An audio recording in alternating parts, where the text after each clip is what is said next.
le nombre nekk na un nombre très élevé donc tey jii dañ ko def journée de sensibilisation aujourd'hui amuñu beneen kii bu nga xam ni mu ëpp na par exemple sensibiliser les populations de Saint-Louis pour que vraiment la maladie du rein nekk même une histoire pour nous.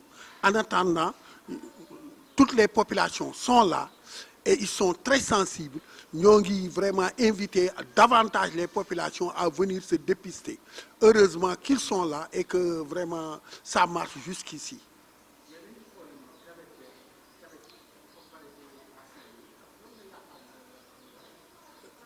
Dañu yaakaar ni un peu Saint-Louis dafa nekk dañu yaakaar ni Saint-Louis dafa xaw nekk benn ville bu spécifique. Pourquoi par exemple ville spécifique? Parce que dañu constater ni diabète bi daf fi occuper vraiment place bu rëy.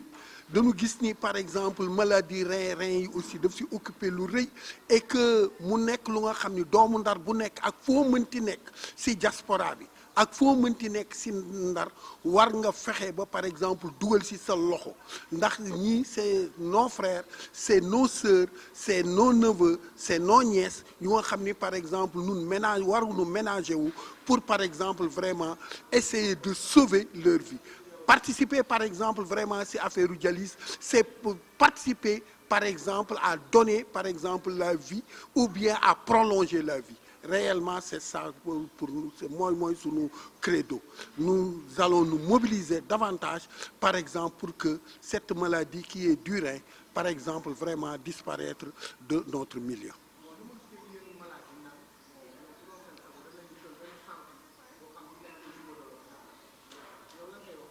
Effectivement li nu gën a sonal mooy maladie bi dafa kii bi de patient yi macha allah waane le problème qui se pose mooy sunu centre bi dafa ndaw kenn du ko comparé aux autres centres da ngay xam ni centre bu ndaw a ndaw la ñu yore te fii la patient yi gën ëppee donc ñoo ngi tàllal sunu loxo autorités yi en commençant par les autorités administratives.